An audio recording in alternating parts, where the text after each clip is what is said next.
checked, Twitter terminated my account for criticizing Bill Gates, and I was fired there within a week. They called me anti-Semite the whole time. You're such an anti-Semite, you're a Jew hater. Bill is like Ramadan. I love doing Ramadan because from a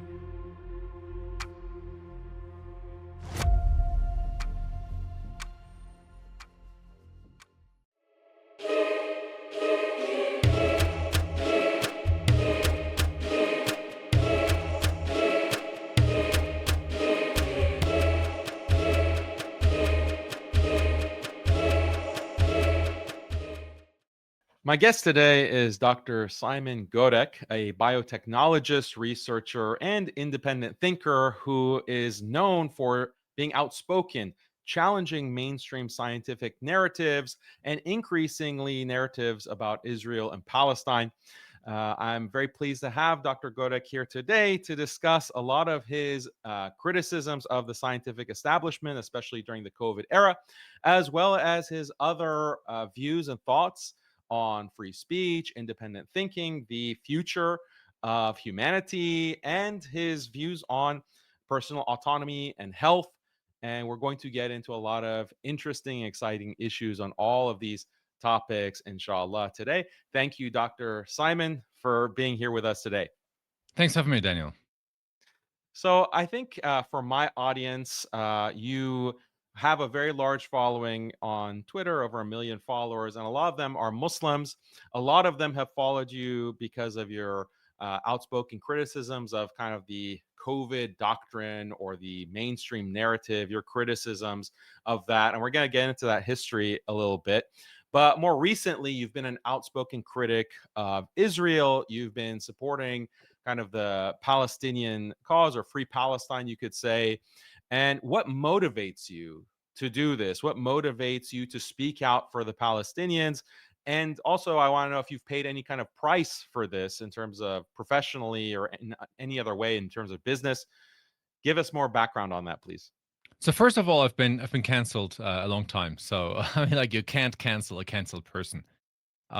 So this is my favor. And why am I for the cause of the Palestinians? I'm like saying of the Palestinian civilians, right? Because I dislike extremism of any kind.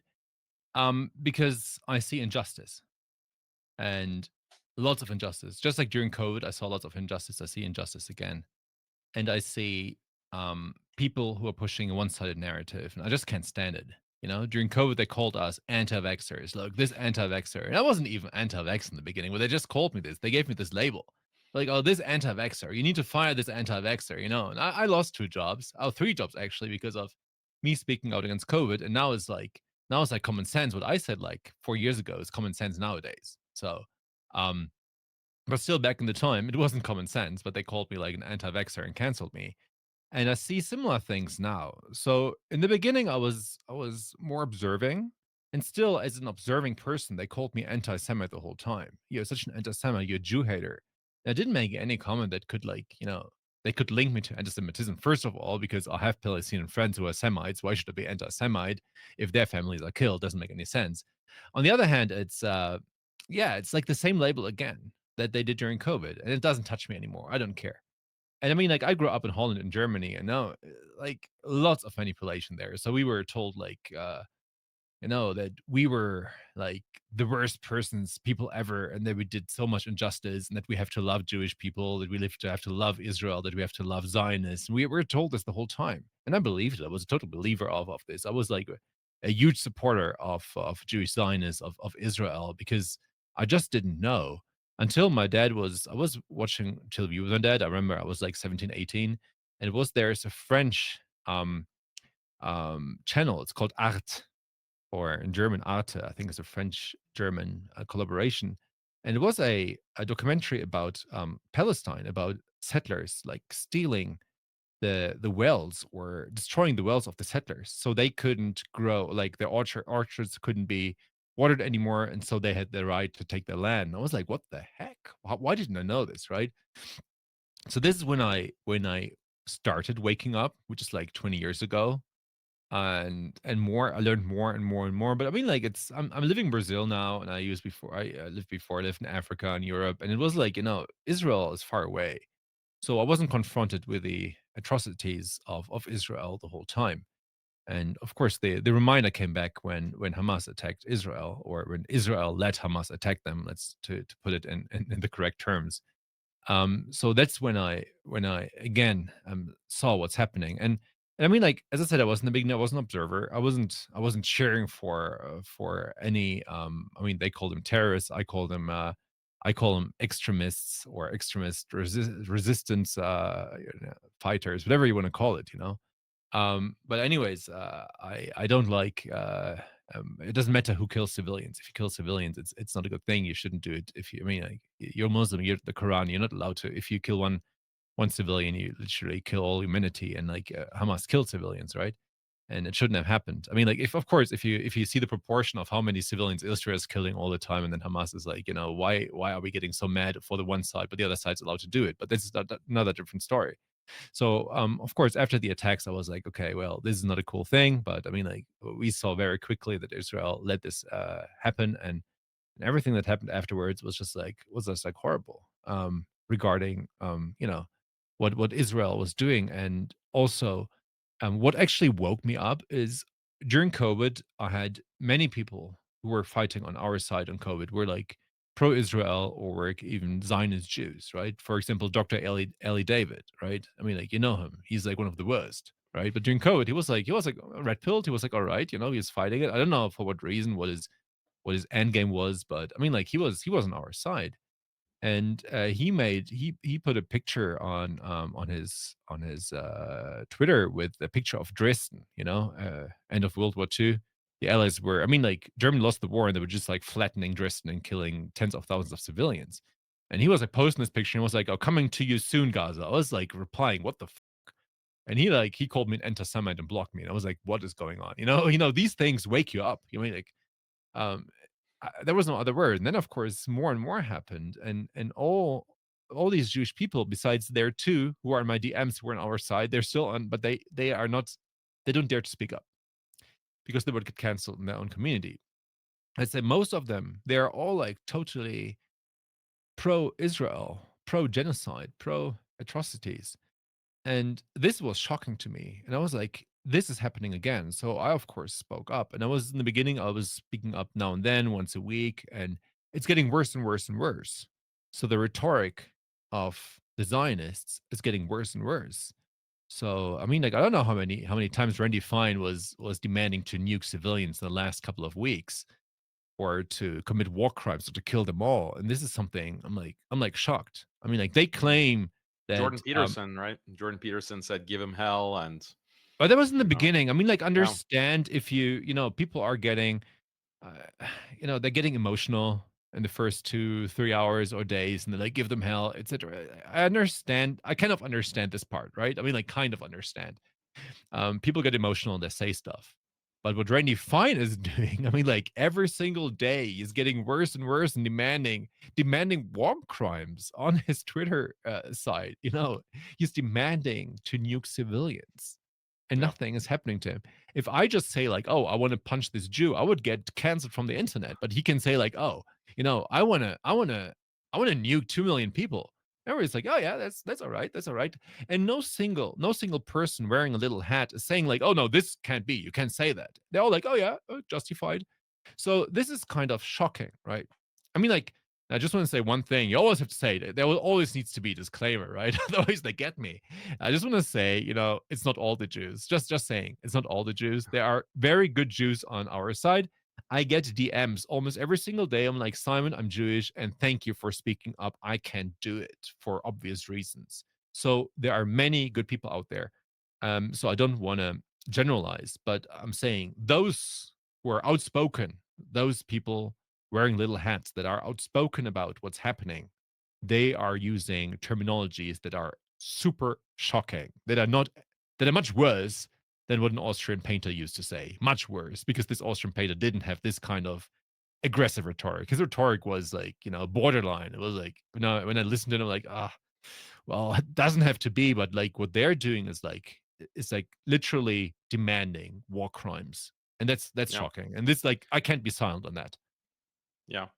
I mean, one thing that I will say is that when it comes to Palestinian resistance, I don't think that they were actually aiming to kill civilians. I think most of the civilians that were killed, first of all, many of the people that were there in like the Nova Music Festival, they were actually IDF soldiers. They were Yes, actually I agree. reservists, and many of the people that were killed in the kibbutzim, like if you want to say children or women, they were it was actually the IDF forces that were blasting them through the Hannibal Hannibal directive. directive. Yes. Yeah. Yes, exactly. So the Palestinian resistance, as far as that operation was concerned, as far as what they actually said, is that it was to take hostages, like hostages, quote unquote, or prisoners of war. They're on occupied territory, and this was a strategy to for survival, for their survival, because the Palestinian people, even before October 7th in Gaza, were being starved to death with this brutal blockade, living in like an open air concentration camp. So I mean, You that's can call this, but I saw videos of Hamas fighters just like killing dogs for fun, and it was real video. So I don't like this. Some like obviously did awful stuff, and I mean like if you call it a war, I mean like this happens, but it shouldn't happen. So I saw atrocities from that side as well. But I mean like if you put it into proportion, it's like it's literally nothing, right? I mean like, and what by the way, you said like you mentioned take hostages. You know what's funny? When you read the Israel Times, they even say stuff like, "Oh yeah, so one hostage was like an IDF soldier take like like taken from a literally tank. from a tank." I'm like, that's not a hostage. Like, you remember Yeah. these 3 million Russian hostages that the Germans took, from Russian tanks. Like, what the heck? It doesn't make it's these are prisoners of war Yeah. by the Geneva, whatever you call it. It's um, yeah, it's ridiculous, and it's always about their hostages. Oh, like they're still now they got all their live hostages, and I think most that got killed by Israeli bombs, by the way. Yeah. And they're like, okay, if we don't get these bodies back, and like they're somewhere, and like how do you find them? Under these Yeah. rubble, and they say like, oh, then they're gonna kill more of you. And meanwhile, how many hostages does Israel have? More than 10,000. Yeah. More than And 10,000. and many of them, 10-20% are children, Yeah. right? So I mean, what are these? Why are they terrorists or prisoners, and the Israeli IDF soldiers are hostages? I don't get it. It doesn't make sense. It's like the propaganda they're using. And if you have just like a couple of working brain cells, if you have a higher IQ than like lice on a rabid dog, right? Then you understand that this rhetoric that they're using is to manipulate us, to gaslight us. And this is like, as a scientist, or as a former scientist, I have to say, but I'm still a scientist. Once a scientist, always a scientist. This is something that doesn't make sense to me. It's like people are saying to me publicly, 1+1 is 3, and I'm like, no, it's 2. And they're like, oh, you're an anti-Semite. This is like the situation I feel. You know, this is reality for me, and for you as well, and for many people. And I mean, like, if you look at what's happening on X, right? I mean, like all these Zionist voices, right? That are these people that have flown into Israel. Let's say Mark Levine. Oh my gosh, Randy Fine, Ben Shapiro, Laura Loomer. And you have all these fake girls, whatever they're Yeah. called. You're Have all, interacting a lot with them, right? There's back and forths I see sometimes where you're yeah. I replying mean, to like them they, and yeah, they see, oh, he has followers. We need to attack him, but I ration them every time. It's quite easy to ratio them because they don't have any argument on their side. But seeing everything that's happening, everything they're demanding, let's kill them all, etc. Imagine one Muslim making a statement like that. Just imagine the outrage, huge. yeah. But I haven't seen any statement like this. I haven't seen any. I haven't seen any Yeah, they of would you of they of, would of basically whoever. start shutting down mosques. They would Yeah, start they would start rounding us up basically. It would go beyond like being canceled, like any kind of statements like that if it were made by like prominent Muslim figures, and that like because Randy Fine is not some Joe Schmo, like he's a congressman. he's a So and congressman. he's making these kinds of statements. So if an So I've imam, for example, yeah, what I made these found kinds of impressive. statements.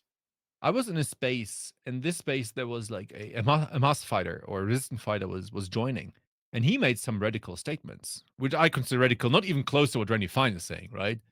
But many Muslims in this space, like you can't say this. What the is wrong with you? Imagine Randy Fine entering a mainly Jewish space and making statements, and all the Jewish participants be like, "What the?" wrong? What's wrong with you?" Nobody would say this. They'd all be like, "Yeah, that's all right. Oh my gosh, what you're saying is great," you know? But in this space where this rather radical fighter was like talking, and he was like using some terminology that I don't support, and people were like saying, "Hey, this is not okay." And I was like, Yeah, "Wow." Muslims are pushing back. Yeah, look at Yeah. Muslim responses to ISIS, like universal condemnation from all the major Muslim institutions throughout Well, the world to condemn we know ISIS, we for know who's example. behind ISIS. So I mean, like you guys were just pushing back against Israel again. Right. So I mean, that's a yeah, separate, but I mean, many Muslims viewed them as okay, these are actual Muslims who have these crazy extreme ideas that have nothing to yeah, do with Islam, and they universally condemned that. Whereas Randy Fine is being given awards yeah, by everywhere. Israel, by Netanyahu. Trump is praising him, like Trump is endorsing him Yeah. actively. So it's a big difference. So now I want to transition a little bit to talking about your history with COVID, the so-called pandemic. And I was also a big critic of many of the COVID era policies, definitely the lockdowns, definitely the mask policies, definitely all of the recommendations that they gave, and the whole narrative of COVID as this really extremely deadly virus that has the potential to kill everyone.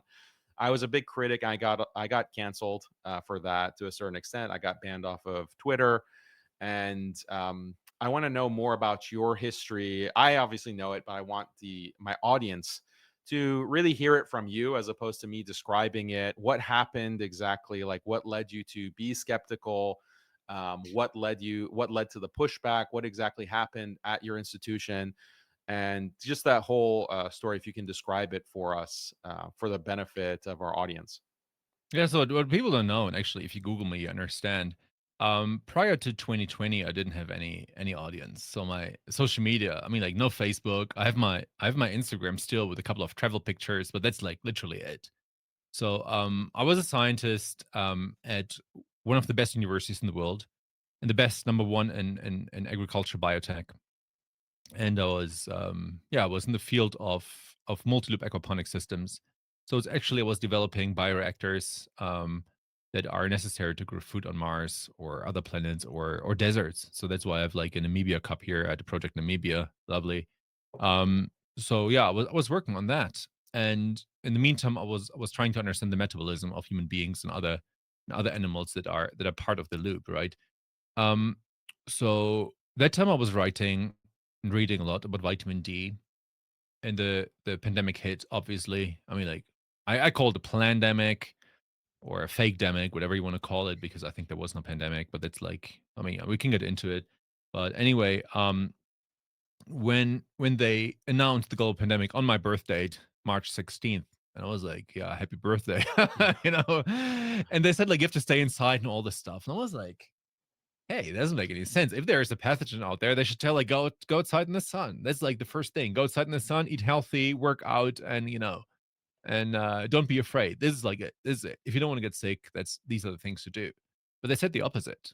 They said like be afraid. Oh, they made so much panic. Like, oh my gosh, we all gonna die. You could kill grandma. They said like don't go outside. They said like in Holland, they said, okay, order food online. Don't go to the supermarket. I'm like, this doesn't make any sense at all, you know?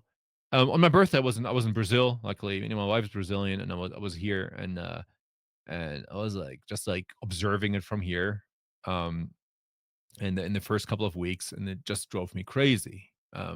All the measures they were, like, putting into place. So I was like, "Okay, I need to do something." So I was writing a publication about vitamin D, why if you have a specific vitamin D level of 50, 60 nanograms per milliliter, you shouldn't worry about anything. I told them the pathogen doesn't even literally make a chance to make you sick. Um, and the paper was about it shows, I mean, if you can link it underneath your post, and it's many closed loop diagrams, very nerdy, and I explained why you should take it in conjunction with vitamin K2, to avoid calcification, um, because many people take vitamin D, high vitamin D without K2, and it could cause complications. That's what they call vitamin D toxicity, but it's not necessary if you take vitamin K2 in conjunction with D3. So I was explaining it in the paper so everybody can understand it. So it's quite nerdy, but I mean, like the introduction and the conclusion, etc., is very easy to understand. And I published it. It was published in one of the best journals for infectious diseases in the world. I think number two or three in this field, and was peer reviewed by three people. And yeah, a month passed. Let's put it like this: several months passed until some skeptic people found this publication, right? Some covidiots, like I call them, and they contacted my university and they said like, "Oh yeah, you have like an employee there. He is spreading dangerous conspiracy theories." My university was like, "Who? What?" And they showed the paper and I'm like, "Why did you publish a paper for vitamin D? You know, we didn't know about this." But I mean, of course, as an employee there, I can publish whatever I want, and it's my academic freedom. Um, but they thought it was like, it was like some they didn't literally agree with the topic, and they said like I shouldn't publish about this, but I was like fighting back. I'm like, hey, it's my freedom, and just like check the paper, and if there's anything wrong, I'm willing to retract it voluntarily. And they read it, and it's like, no, it's totally fine. Everything I did was fine. But please don't, during COVID, you have to know when to shut the up. So please don't publish anything about this anymore in the future. So everything was all right. All right. So they let me do it. And I had to show them my bank account as well. And it was weird because like the others claimed I had a vitamin D shop. I didn't have a vitamin. Now I do. But like back then, I didn't even think about having a vitamin D shop. They gave me the idea at the end. But like, yeah, I had to show my bank accounts to the journal itself. They said like, oh, he didn't tell that he had conflicts of interest, and I showed them, look, there's no vitamin D shop. I didn't earn any euro of vitamin D in my life. I mean, then, right? So times passed, and then it was December 2020, and a neighbor of mine, in the Netherlands, who is in data or was data analyst for IBM, he told me, Simon, there's this publication of Christian Drosten, like the guy who made this PCR protocol for COVID. It was like, there is something wrong with this. Can you look into this? And I was like, what do you mean? It's like, check out the submission date and the publication date. And I was looking it up, and I was like, it was 2 days on the paper itself. Submitted one day and published 2 days after. And that time I was a editor for a Springer Nature journal. And I was like, this is impossible. It takes like 1 year, 2 years to get something published. So if it's super fast, maybe like 3 or 4 months, but 2 days, unheard of, unheard of. Well, PCR, Um, just so the audience knows, that's the main testing that was being used to test if yes. you're infected for COVID, Without right? without I mean, like, they tested the whole world. Without this PCR test, we wouldn't have seen any pandemic. Nothing, because Yeah. 90% false positives, et cetera, with a, CT of, It's like the cycle-threshold test level. with, like, sticking the thing up your nose and Yes. Yeah, that's yeah, why I told I that's why never got that, but no, I told everybody I had a broken nose, and they didn't even dare to put it up my nose. I only tested it up, they took it off my tongue. And I took this QR code, hacked their website, and then now I can say it because nobody's gonna sue me anymore for back then hacking like some QR testing centers, but like it was fun. Anyway, so he had this publication. I was looking into it, and I had a Twitter account with 10, 20 followers, maybe 30, not more than that, right?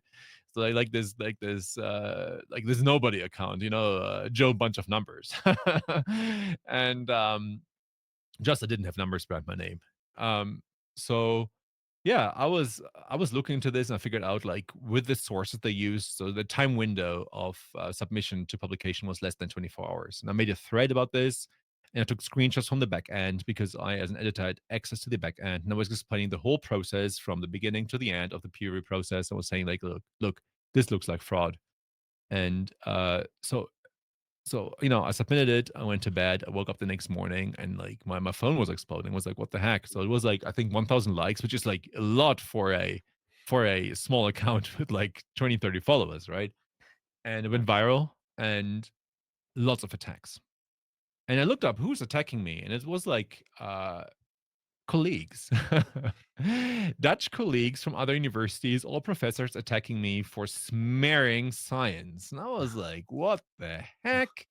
And my university got lots of complaint, and they called me right away and said like, "What the fuck?" And they got super mad and super mad, like extremely mad. And what I was thinking, I was like, "Have you seen the analysis?" "No, no, no." But all the complaints, I was like, "Can you please just check what I've wrote and tell me what's wrong?" And they got back to me, said like, "Oh, your analysis was correct." I was like, "Here we go. What's the problem?" "Yeah, we told you have to know when to shut the fuck up."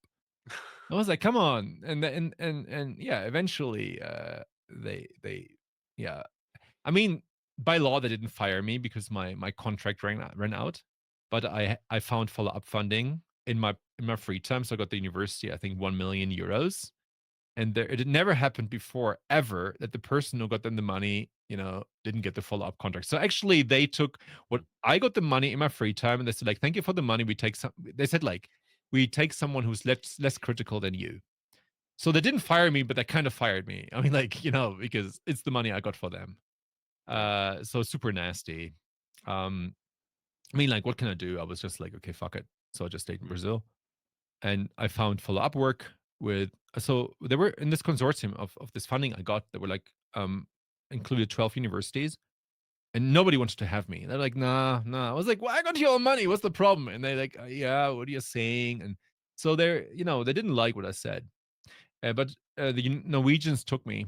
There's a Norwegian researcher that took me, and the day I signed the contract, Twitter terminated my account for criticizing Bill Gates, whatever. And literally 1.5 later, I got my account back, and I was fired there within a week. Yeah, I mean, what'd you criticize Bill Gates for? no, actually, I was mentioning the Bill Gates Foundation. I asked them why they invested into BioNTech, like Pfizer BioNTech did the mRNA vaccine, why they invested like $50 million in September 2019 to this company that was only making huge losses for the last 10 years. So I was just like asking them, and I was putting a link to their own website.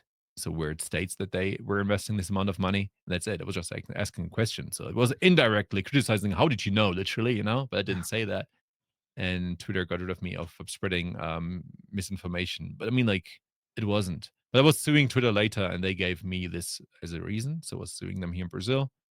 I lost the lawsuit, by the way. They said like Twitter is a private company and they can get rid of anyone they want, but they said like the reasons they are mentioning is ridiculous and actually um, fake reason, but they can do whatever they want. Like this. Literally, they said like, "Some, you're right. You shouldn't lose your account, but they can do whatever they want." Um, but I mean, like after I lost the lawsuit, I think 1 month later, Elon Musk bought Twitter and I got back. There was Yeah. another COVID skeptic who sued Twitter. I think he won the lawsuit. Alex something. I forgot his last Alex name. Berenson. Alex Berenson. Berenson. Yeah, And, yeah. and he won it because he was suing them in the United States. But in Ah, okay. Brazil, there's different law. So Sure. yeah. I lost it, but it was still fun because they told me why they suspended So my they account. they explicitly said it was tied to your criticism of Bill Gates or your questions asked towards Yeah, her they foundation. gave me 5 tweets. Hmm. And the fun part is Twitter paid so much money for they got the best law firm in Brazil, and they had like 5 lawyers on my case, just like so I Wow. couldn't come back.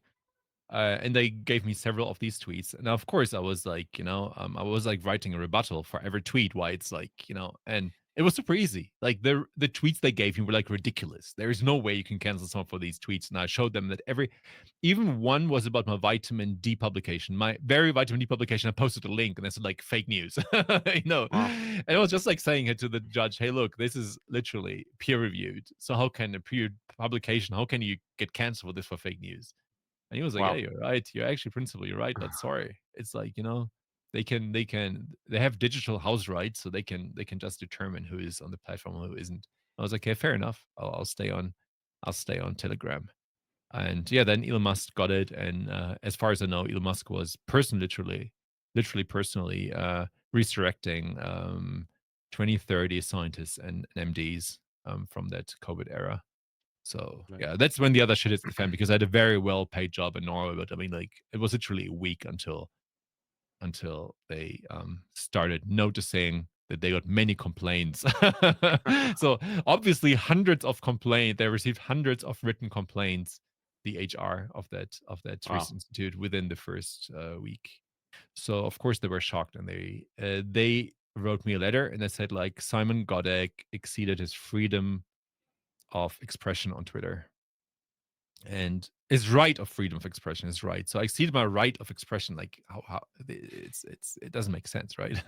Right. Oxymoron. It's not oxymoron. Anyway, that's what they said, and then of course, yeah, a long lawsuit is still going on, and but it's nasty, I tell you. So literally, I Okay. got canceled twice for activities on X, and it was these were harmless things I was saying. So now I'm uncancelable. I mean, like, what can they cancel right now? I mean, I don't know. I Yeah, I mean, mean, if I've been Bill debanked. Gates, yeah. Yeah, I've been debanked twice, 3 times debanked. So I mean, like, Wow. um, yeah, Like US banks or in Brazil? Or I mean, not US, but in Brazil or in in Europe, Europe? in Europe. Europe. Yeah. Hmm. Okay. And So, PayPal is US. Yeah. So US yeah. and Europe. So when you see that a lot of the scientific community criticizing you, coming after you, a lot of them, I assume you think that they know that what you're saying is correct, or that there Mm, is a I scientific basis. Do you think that they really don't know? Like they're that. So is this like an IQ problem? Like is it an intellectual problem? Is it a moral failing? Is it a combination of the two? Because I think Systemic. It's systemic. So systemic. actually, those who make it, becoming a professor, these are uncritical people because everybody who's critical is losing their job before they can become a professor. So I was on my way to enter tenure track to become a full professor, and but it's like you have to be very uncritical to make it there. So if you're asking the wrong questions, they get you out of the system right away. That's what they did to me. So everybody who's making it up there is like a total minion, believing in man-made climate change, believing in that COVID was a deadly pandemic. The critical people are sieved out before. So those who remain and who are actually the ones who are going to teach your children, which is scary, are the ones that don't know how to think critically. So these people who are attacking me, they really believe in what's going on. It's just like these people believe that Israel is a democracy, the only democracy in the Middle East, just doing the right thing. That the IDF is the most moral army in the world. They believe it. Many of them really believe it. And the same with science. They think like, okay, the science is settled or the science can be settled. They all believe this. They also believe when the science is settled and it's wrong eventually, the science can change. There's like, oh, the science is changing. It's still settling now, right?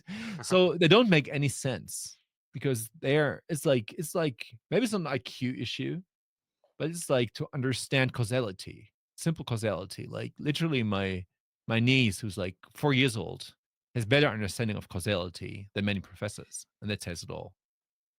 Yeah.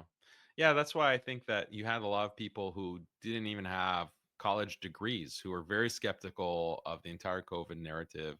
Mm. And maybe it's like the meme about the bell curve, like people at the lowest end of the bell curve and the highest end of the bell curve. They're the biggest skeptics, and then Yeah. it's kind of the midwits, the ones that are have around the average IQ that are buying into the mainstream narrative. So that makes me think that it's kind of both a social and an intellectual combination of factors that lead to this kind of mass delusion, because that's how I felt. Like I felt like people are who are usually very skeptical of the mainstream politically, suddenly they view what the that same establishment is saying, like the media establishment is saying, the government established is saying, they're taking it as gospel truth and it can't be questioned. And if you question it, you're going to kill grandma. Like it was just a shocking level of mass hysteria, mass delusion, and you couldn't like deviate even the smallest inch without being ostracized. And I thought this was like very scary about things to come. Like, what if the government in 5 years has another, pandemic or another kind of threat that they want to scare millions Yeah. of people into following their program of control? There's going to be very little that can be resisted from that. Sorry, I need to open the door. It's getting very warm in here. Like jungle temperatures. It's Oh, really okay. wild. No So yeah, problem. no, it's what you said is true. What you said is true. First of all, the meme is not a meme. It's reality. Someone made a meme of the reality. Um, yeah, but it's really like this. So people who like from I don't want to say with a lower IQ. I don't want to, I don't actually want to use the IQ argument, but many of them are critical thinkers and they understand that there's something off. And even if it's just like, they have a feeling something is off, they're at least expressing it. They maybe don't know why, they maybe cannot explain exactly for COVID, the metabolic pathways, etc. But they know something is off, something doesn't make sense, right? And then you have super smart people like, okay, yeah, there is something off. So yeah, we see it during the pandemic, and we're seeing it now. We see it actually every time there is like a new current thing, we see it. And these are these people who speak out, and like the center of this, of this bell curve is then canceling the other two sides. Are you surprised by how things have progressed? Because when I was, in the thick of it, in the thick of the so-called pandemic, I thought, well, this is the new reality. Like they're never going to let us go back to living normal lives where we can take off our mask, we don't have to social distance, we don't have to have like this vaccine passport or whatever. I thought that this was the permanent state of affairs that they're going to keep in place, but I was genuinely surprised when they rolled back a lot of these measures and even admitted that, oh, there was not really not a scientific basis for some of these recommendations. I was surprised by that. What was your reaction to all that? So I was actually, in May 2020, when all the airlines were totally down at the stock exchange, I was buying airlines. Unfortunately, I did. Because I was like, okay, seasonality is going to kick in. Seasonality, more sunshine during the summer, and this thing is going to disappear by September. I was convinced because I mean, like, this is what this is actually what we have seen. I mean, like the excess mortality was negative by July, August, September. Of course, they kept it up with cases, and I was never thinking about that they could like lie about any cases. Like they are COVID cases, so it's a pandemic. So I was never thinking that this could happen. So I lost quite some money by investing in airlines. Anyway, yeah, I was more surprised they actually made it all the way to 2024 with the drama, and people were still buying it, and people were getting seven booster shots. I never thought people were that dumb.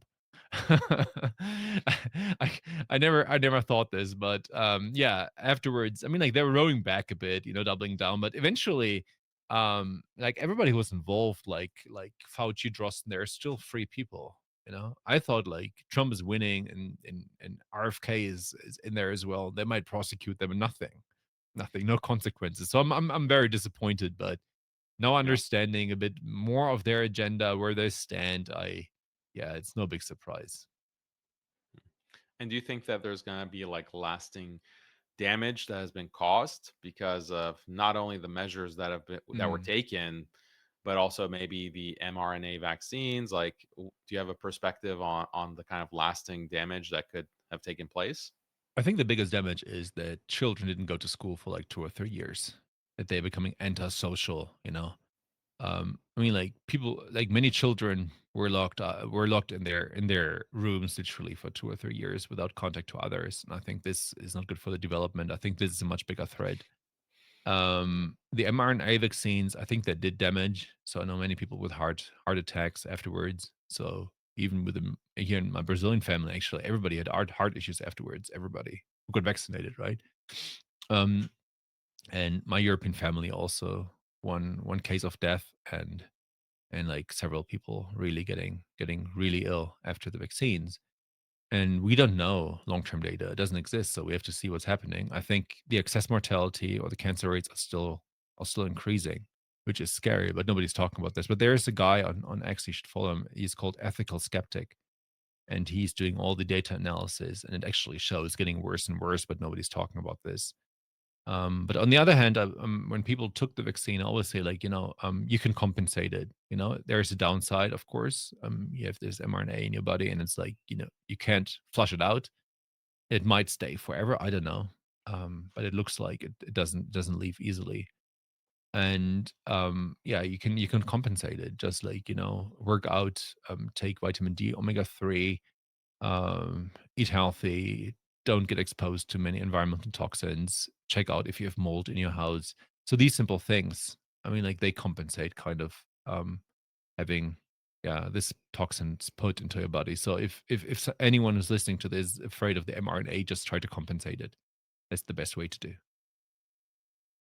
Okay. And do you have kind of a broader perspective on the way that the medical establishment treats illnesses?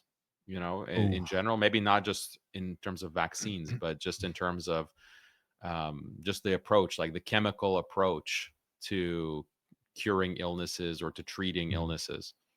So usually they don't check root causes. So there, for example, for MS, there's a clear root cause, right? And they don't check it out. They don't say like, look, the root cause is in the gut, right? But MS. There's a book from someone called Harald Sverdrup, and he cured MS, and he's shown it many times. Not cured. You can say cured because like if these people started eating specific things again, it would return. But he would kind of eliminate all the symptoms of MS, and people could do it. And I was sending this book to the MS Foundation. They all don't want to know because they make money with this. The same as with cancer. I think cancer is a metabolic disease, but it's not as dangerous as they say. Because if you check out the root cause of cancer and you try to fix that, the survival rate is very high. But I mean, like the medical establishment, they make money with sick people. They don't make money if they, if everybody ate like grass-fed beef, healthy fish, now and then some dark berries, maybe some vegetables even. People would get people would be healthy. And if they supplemented with omega-3 and vitamin D, if they worked out like 5 times a week, you know, slept 9 hours per day, like we would hardly see any ill people. But now, if you, especially in the United States, is like you go to Walmart and you're the only thin person within that store. Everybody else is fat and unhealthy, and that's how they make money. That's why they don't tell you what to eat and what not to eat. They demonize raw milk. Raw milk is extremely healthy, right? So there are studies that show that children that drink raw milk don't hardly develop any allergies, and those who like consume this pasteurized and homogenized milk, they do. But still, they say, oh, raw milk could be potentially dangerous. It's true, can be potentially dangerous. Like everything can be potentially dangerous. So if the farmer was just taking the raw milk and the other is it was like an own shit, there could be salmonella in there, and then you store the milk maybe at 70, 80 Fahrenheit, the bacteria multiply, and then you chuck all of it at once. It can be dangerous, but in a normal situation, raw milk is super healthy, and but they tell you it's unhealthy, and meanwhile they say like, oh yeah, vegetable oils are not bad at all, you know, but they're nothing but causing and yeah, and inflammations within your body, causing cytokine storms and are the root cause of many Western diseases of our civilization. So it's complicated. It's very complicated. And also the Trump administration, they hardly talk about this. They don't say like, okay, they say like, oh yeah, we need to care for our health. But why don't they ban the use of engine oil in food? Why not? Why are there still chips out there that are cooked in cottonseed oil? It's good for the engine or something, but it's not. You shouldn't put it into your body. It's dangerous. And same with fluoride. Why do they still allow fluoride in drinking water? It's I don't know. I don't have any answer to this, but I think like they're probably corrupt and they make money with this.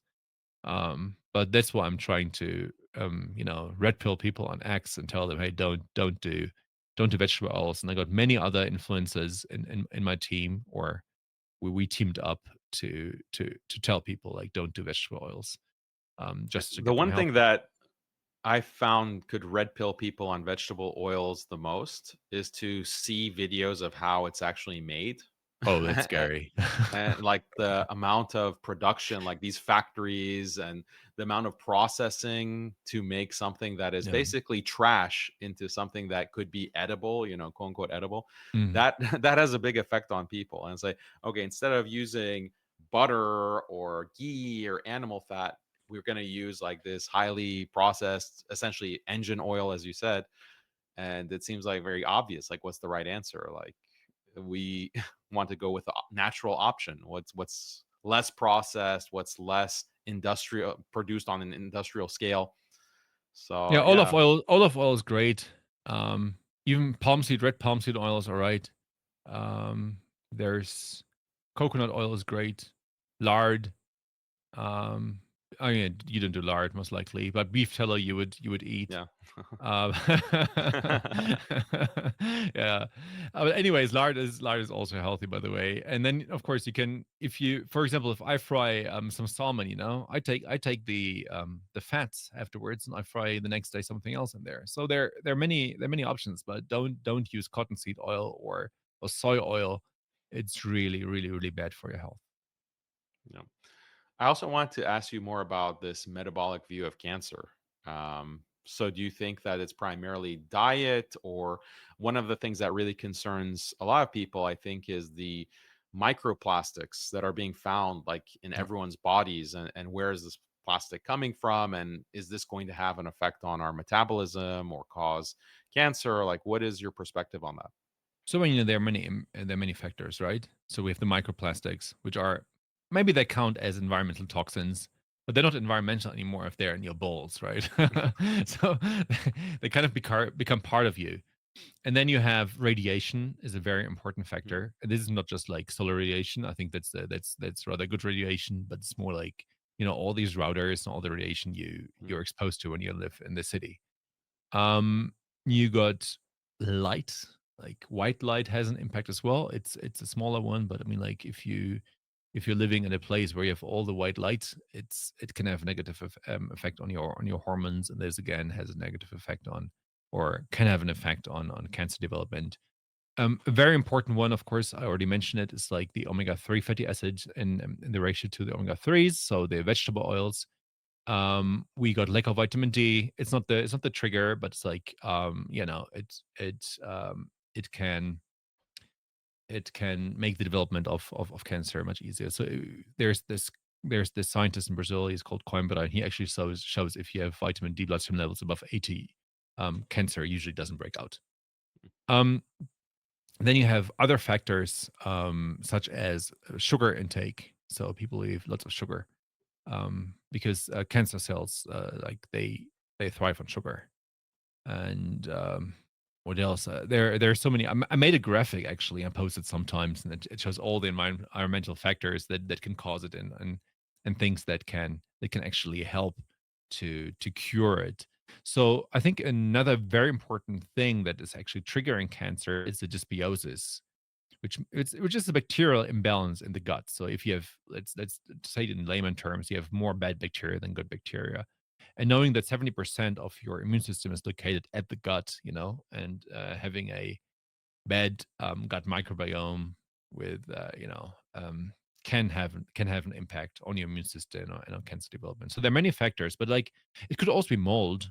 There are mhm. people who are exposed to mold and they develop cancer.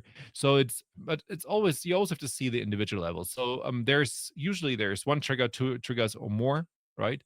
And you have to eliminate them, and then you can counter the disease by fixing your metabolism.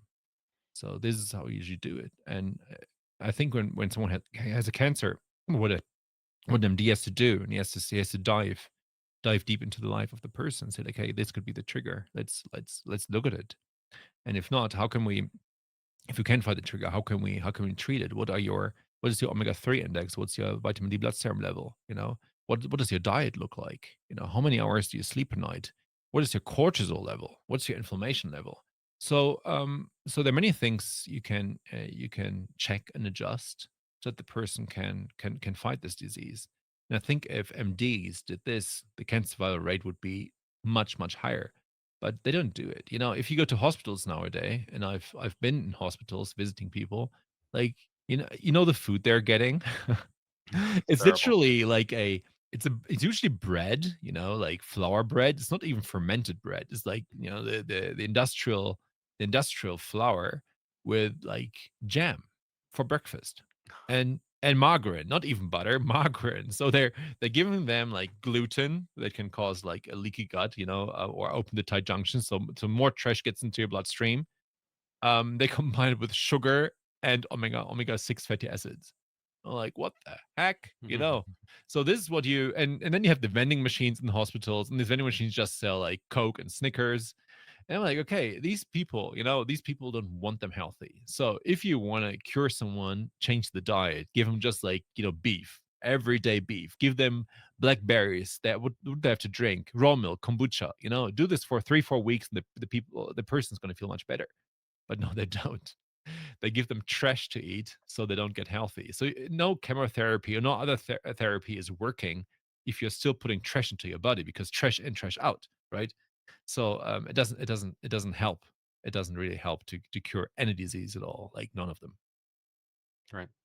Yeah, that's very interesting. I could talk to you about this all day, and because I've had family members battling cancer, and some of them have passed away due to cancer. And sometimes they're open to kind of alternative perspectives on cancer, and other times they just don't want to hear it. They just want to go with whatever their doctor says.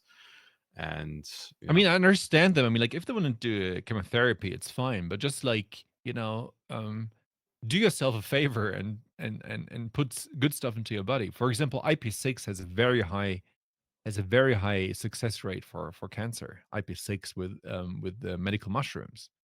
Um, it has a very high success rate. So if you read the scientific papers, you're shocked. You're like, okay, much higher success rate to beat it than chemotherapy. But of course, how much money could they make on that? $50. Well, So mhm. What's IP6? IP6 is I can send you a link of IP6. It's literally what you find in IP6 is inositol. It's like combination you find this in I think a mandarin and in peach pits. So it's natural. It's a natural product that you take, and yeah, it has a very high success rate in beating cancer. Does it I have can send you some. I anti-tumor properties or something? yes, yes. To put it in a very simple way, it's anti-tumors. Hmm. Yeah, that's very interesting. Um, I guess maybe staying on this same theme. So vitamin D, is this some? Why do you think there is an epidemic of vitamin D deficiency? And even people that I know spend a lot of time in the sun. They're not like sedentary. They're going out. They're in the sun, and they're still suffering from vitamin D deficiency. And there are different conspiracy theories about it, such as the idea that, well, there are chemtrails, or maybe there's certain chemicals being put into the atmosphere that are blocking UV rays. Do you put any credence into those kinds of theories, or do you have an explanation I for have this many kind of epidemic? explanations. Many. Great. First one is sunscreen. It doesn't Okay. help, of course. Second one is skin color. So now now I think France is now 20% black or something. And people with high melanin levels, for example, they need much more sun or much higher UV intensity in order to create vitamin D. So that's one thing. And the other one is like a magnesium and zinc deficiency. Almost everybody in the US has a magnesium and zinc deficiency. And you need these in order to promote enzymatic activity, um, to metabolize vitamin D, to to transform it into vitamin D3. Or the vitamin D3, and so sorry, and in the bioavailable form of vitamin D. It's like 25 for HD3, but it's like anyway. Um, so you need to put this the vitamin D3 you take, you need to get it into calcifediol, so you metabolize it, and for that you need enzymes. And without zinc and magnesium, these enzymes just can't metabolize it. And if you have a deficiency there, the metabolic pathway just stops there. So yeah, people should supplement or just eat lots of meat. That usually helps. Eating meat helps here. So this could be a reason. There are many other reasons. So if you have a gut that's if you have gut issues, of course, the uptake of vitamin D is also limited. The dietary vitamin D, right, and also then the uptake of other macronutrients that are required um, for the metabolization. And well, there's another one. I think it's the main one. It's the way we live. It's like that most people have a 8 to 5 job. So during the time the sun is shining, they're sitting somewhere under under white light, sitting in front of the computer and working. So they're not outside. I don't know how many what percentage of people have in the Western hemisphere have a an office job, but I think it's many. So they're literally all vitamin D deficient unless they supplement or like Thunderbolts in the morning. I don't know. Um, but yeah, this explains. I think in the US is 95% vitamin deficient, and other countries here, I think in Brazil is 90%. It's like super extremely high numbers, which explains many of the Western diseases. And also, if you look into hospital numbers, so I think the main cause of death in hospitals is sepsis. And there are great studies from the Boston Hospital, and they show if you apply calcifediol, which is like the bioavailable vitamin D, right? If you apply this to people who come to who are like who are in hospital, hardly any of them, close to zero, die due to sepsis. So, but just by applying, you know, Conspiracies to everybody who gets administered to the hospital, you could reduce the death rate by a very high percentage.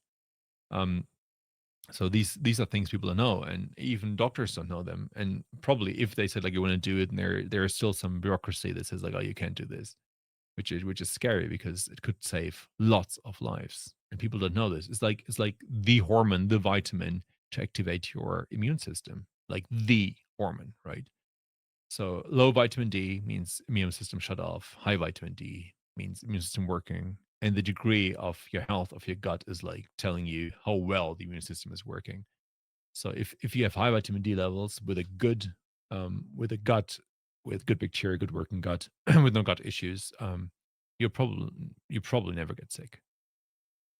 And you recommend taking supplementation if necessary with vitamin K, you said? Yeah, yeah. So I mean, like, I don't want to promote my own product. I try to avoid it, but I mean, like, yeah, I developed product with the zinc, magnesium, K2. Um, so just like, I actually developed it for myself, and I was like having a company manipulate it for myself, and then people said like, hey, I want to have it too, and I just start making a small startup, and it was growing and growing. Because I think everybody should take it, even if you are outside in the sun for 3 or 4 hours a day. I mean, like, you should aim for 80 nanograms per milliliter, and I hardly get there. I supplement them outside a lot, but I'm around 70, 75. And no, everybody around me can be sick, and I am not. I mean, like, I've been sick last week. It's the first time for 20 years, literally. Hmm. I caught a bug and whatever. So I was, I was chugging a liter of raw milk, and before that, I was eating a very spicy meal. And I don't know what did it. I mean, like, I was drinking the same raw milk before and afterwards, and it was fine. But it was like for 2 days, I was like, what the heck? So whatever happened, but it was like I wasn't deadly sick. I was just like, okay, I had to run to the toilet several times per day, but that's like about it. And Oh. nothing like fever or bacterial infection or something, which is like probably some. Anyway, yeah, if you take care of your vitamin D in your gut, which means like limit your sugars intake, um, and also try to avoid environmental toxins, omega 6 fatty acids. Your gut is going to thrive, and yeah, and very important fermented food stuff. So that's what our grandparents did. Like if you eat fermented bread, eat fermented, kimchi, sauerkraut, whatever you want, but do it. Kombucha, Kombucha. kefir. Yeah, just do it now and then, and your gut's gonna thank you. Hmm. Yeah, probiotic foods like that. That's interesting. Yeah. When you're describing all of this, like the importance of nutrition, Mm, sunlight, and lifestyle changes, it's just shocking how little of this information comes from mm. the scientific and medical establishment. So, do you think like the medical establishment is like completely cooked, like in terms of it's being compromised by these kinds of corporate interests? Like, is it something that you think there's no like resolving these kinds of major issues? Is there any hope for this kind of scientific establishment? And if not, like, to what extent can science really be done or medical science outside of these institutions that are controlled by corporate interests or political interests? I lost hope. I mean, like, what they're doing, they're literally they're literally just checking end of pipe solutions or trying to figure out some end of pipe solutions, which means like they don't look at the root cause of an issue, right? So if you're sick and chronicle is sick over a long time, there's a root cause. There's a cause, like there's something that's making you sick. But these people are just like looking for end of pipe solutions, so they're trying to relieve your symptoms, which doesn't eliminate the problem, the root cause. And so this is what the medical field does all the time. So they give you some meds, and like you take it, you're gonna feel better. But if you're off the meds again, it's gonna continue. So you see this a lot with people who are depressed. So most depressions, I mean, like, they all have a biochemical root cause. Most of them, right? PTSD is maybe a slightly different story, but in most cases it has a root cause. So and that can be fixed. So I've seen studies with people like getting high B12 and they feel much better. And you can just continue. You just have to see like what kind of deficiencies does a person have? And if you fix them, does this do something to you? And most of the time it does. And there are also interesting studies about psilocybin. So if you take psilocybin and microdose over a long time, many people feel better. And it could like it could eliminate the root cause of your disease, of your um yeah, I don't know. It's mental issues, put it like this, right? I don't know the politically correct word, but I'm not very politically correct, so I actually don't care. Um, so yeah, that's what a person has to do actually. So that's why you should go to natural path because they're gonna check out your life. Actually, they're diving into your life and seeing like what is causing this issue. And whereas if you go to a normal MD, he would just like, oh, what's your what do you have? What's your issue? And then he just prescribes something that doesn't Just actually. blood work, looking at your Yeah, blood work yeah, and then trying to treat that chemically. yeah. Yeah. So, I guess I also want to talk about your views of the future of surveillance because this is something that you've talked about, like surveillance or censorship. Like, what is the future going to look like, especially given AI technologies and the fact that governments have already indicated because of the COVID era that they want to even be able to analyze your biomarkers even in real time. Like this was some of the technologies that were being proposed at that time, like to actively the government having access to your vital signs and different biomarkers so that they can maybe even vaccinate you or treat you remotely. There was this idea, like this kind of technology where there's a chip in your body that's monitoring, and that even that could, like a certain capsule could give you medicine or vaccinate you in real time, I don't according think so to because I mean, like, how does the vaccine get into this capsule, right? So right. I think that's not going to happen, but I think the surveillance thing is an issue, right? I mean, like, especially with AI. I mean, you probably use AI. I use it. Um, I try not to use it too much, but if you, I mean, like, I have my ChatGPT, for example. I kind of social hacked it, so ChatGPT would never be negative about a specific group wearing little hats. You know this, right? Like, I can't help you with this. You know this, right? Right. But if you use Grok and you let Grok translate a specific prompt into Xhosa, which is like a South African language that ChatGPT knows, but they're just not censored on ChatGPT, and you tell ChatGPT that it should be like unlock itself and be 100% honest in Xhosa, and then you continue speaking English, it's gonna be it's you know it's unhinged. Let's put it like this.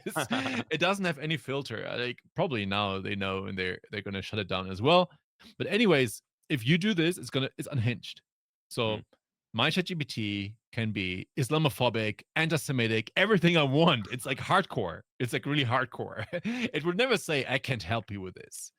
And if it does, there's a chat history. I just tell it, but you helped me before, and then it goes off like totally.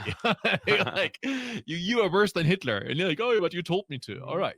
So I mean, like there actually see the potential, not the potential. I don't want to say, there's a potential to be like Hitler, but I mean, like you can see what an unhinged AI what is saying, and the programmed AI of what is not allowed to say, not about to question, right? And you see this happening more and more. For example, um, ChatGPT, OpenAI, they now have a new policy that, for example, ChatGPT is not allowed to give you financial advice or medical advice, right? So before you could ask it, hey, about financial advice, what would you do? Where would you invest in? Would do an analysis and tell you. Of course, you can double check or any medical advice or juridical advice. And like, okay, this happened to me. How can I sue this person? It doesn't tell anything. So it sends it there as well. And of course, I always say like when you use any of these programs, right? Do your own research. I put memes out there. If you can ask, is this mushroom edible, and you show a deadly mushroom, and it would say, yeah, yeah, sure. And then he's like, oh, but this mushroom, it's like deadly. Oh, I'm sorry, I didn't. Yeah, thanks for telling me. So it's people think AI is super super smart, but just like has a huge data set, right? And it's Yeah. connecting the dots. It can be very helpful, especially if you're looking for some terminology. So I have this sometimes because I grew up with four languages, and I'm mixing up sometimes. And like, hey, can you tell me what is this in Dutch again? And it's helping you. This is how I love to do it. Or to proofread. So I write all my tweets myself, and can you please proofread? And it's proofreading, and it says like, okay, maybe there's a comma missing, or here's a better word. And I'm using it. Not like Mario Nuffall. His pose is just like 100% AI generated, and it's like it always reads like, oh, this is not a scandal. This is this, and like it reads like with all the dashes, and I'm like, okay, the M dashes. I'm like, okay, this is AI generated, and like 50% of the replies underneath my tweet, you see, oh, this is AI, right? Right. So I'm always telling people like, do your own stuff, because you're gonna, doing everything with AI makes you stupid. In like 2 or 3 or 4 years, people don't know how to build own sentences anymore. It's like ridiculous. So try Right. to use it with caution. Use your own brain, and don't rely on it. But it's gonna be much worse. I can just tell you. I mean, like the development of the last years was like, people use it more and more and more, and people stop thinking for themselves. And then if you see who's owning, OpenAI, and you check the surnames of the people, I don't want to say the surnames, but there's like a specific pattern, and you see the propaganda that it's spewing, and it's like, okay, you can't talk about that, then you know where it's heading, and it's going to get worse and worse. They're not going to uncensor it. They're just adding more and more and more screws, so people are getting manipulated that way, because they already lost kind of the war on social media. So this is a new thing. They're trying everything to get hold of this as well. And that's quite scary. Do you remember Grok 2.0?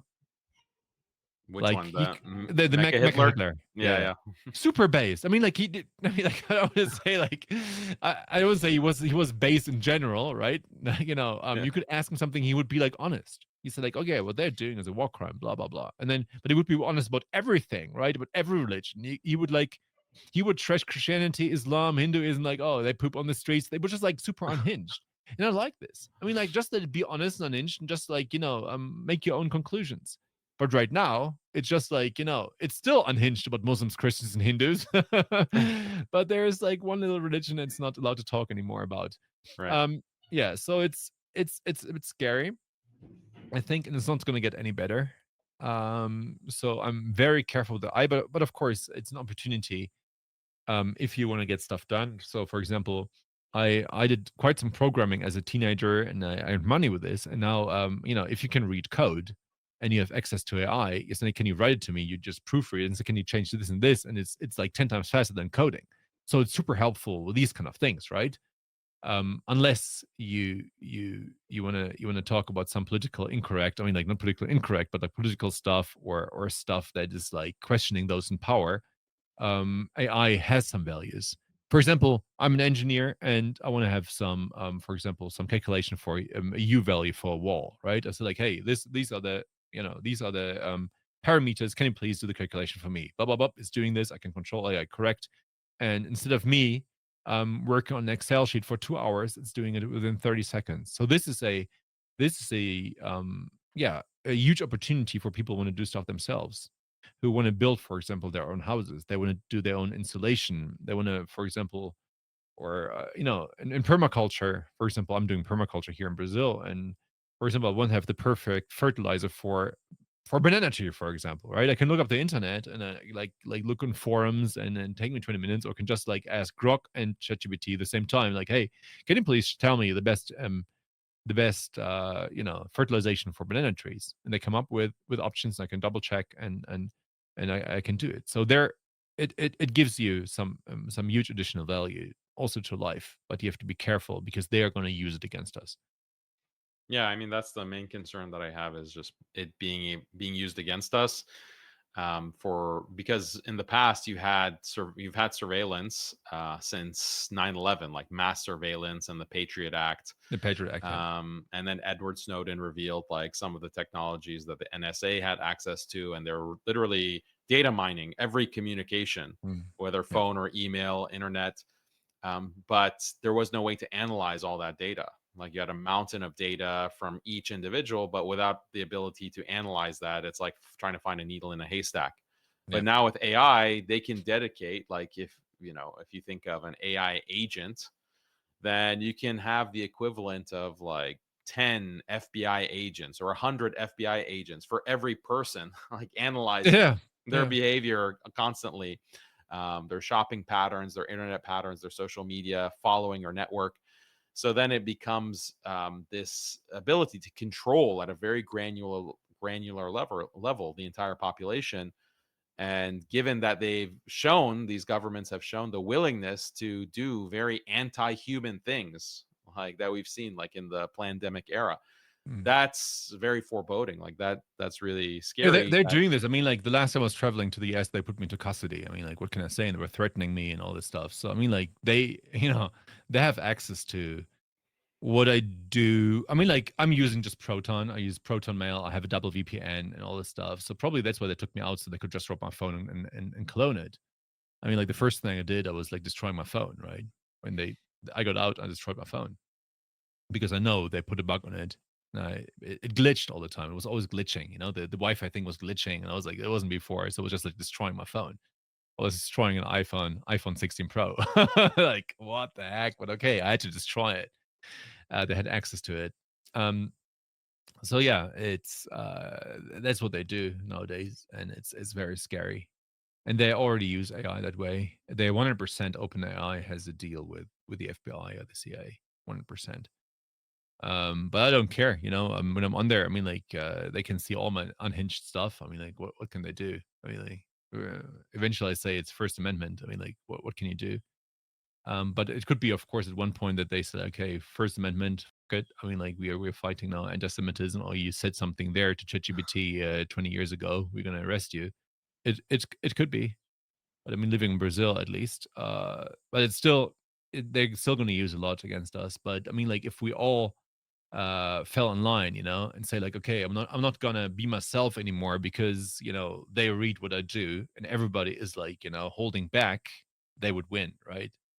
So that's why I just like continue doing what I'm doing, knowing that they probably are reading it. Just like when you were living in the GDR or in the Soviet Union, you were being spied on. But there were people literally in the attic, right, listening to you.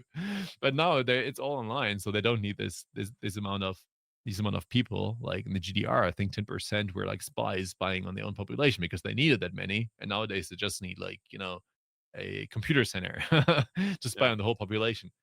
And I'm pretty positive that they're doing this. Um, Or what who about they are is like, Neuralink, the new technology that Musk is developing. They'll just have the chip right there in your on your yes, it's brain. scary, but on the other hand, I've seen, imagine you're in a wheelchair and you cannot move. I mean, like it's an opportunity, and it's also an even bigger threat. But I think it's an opportunity as well.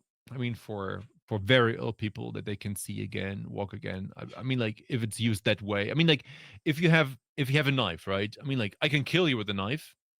I can scream Allah Akbar, kill you with a knife, or I can just use it in order to cut some meat. I can do good stuff and bad stuff, right? With a knife, right? You can do the same with Neuralink, right? I mean, I can do good stuff and bad stuff. With AI, I can do good stuff and bad stuff. So what we need to take care of is that the tools that are given to us are being used to do good. Yeah. Do you agree? I think that for the most part, I agree, but there's an argument that can be made that these technologies, once they have been developed, it's going to be rolled out on the basis of like helping the disabled or helping the blind to Of see. course, they always do this. I mean, like we know. I mean, like they always need to read. Of course, we don't. And then they roll Yeah, it out on the basis of like safety. Like yeah. imagine like self-driving cars. Like self-driving cars, it's a luxury at this point, but in the future they'll say that, look, we want to You eliminate can't drive there. deaths. It's like, yeah, your Right. social credit is like 10. You can't leave your city. Forget it. Exactly, exactly. Yeah. So that's the Have you danger. seen my car? Have you seen my car? I No. posted it sometimes. It's like a 50 years old Volkswagen Beetle, you know? Nice. Yeah, just like, I have a Ford, like, they could deactivate that one remotely, most likely, but, like, Yeah. nobody can deactivate my Volkswagen Beetle. I can get around. I can even put ethanol in there that I can actually brew myself here. Wow. So, I can always get around. So, I mean, like, if you use technology like this, always make sure you have a backup plan for everything, right? I mean, like, I don't have a backup plan for Starlink here because in the middle of nowhere, there is only Starlink. But the backup plan is literally just like being without internet, right? Yeah.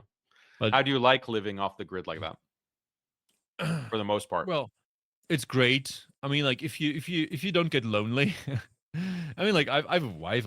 We're gonna have children. We have two dogs, so I'm not totally lonely here, but it's remote. It's like 40 minutes to the next very small village. But there are people there, obviously. And also here in the jungle, you see every kilometer, like every half a mile, you see like a house, and we know the people and they're around. So it's like not 100% lonely, but it's not like city life. No, I don't like city life.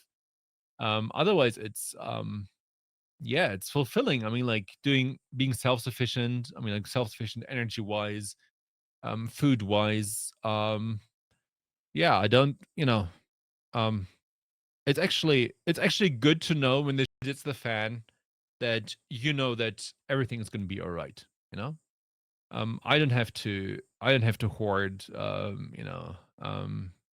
pounds of rice and all this stuff because I know if something happens, I have food here on my land. So my land, I don't know how many wild banana trees. Actually, they're not wild, they just, like, plant themselves. I think I have 100 or 200 banana trees, and even they're enough to feed me. I have 3 water sources, like springs coming out of the mountain, so I have my fresh water, super fresh water because I'm the top of the hill, so there's nobody who can pee into the water like above.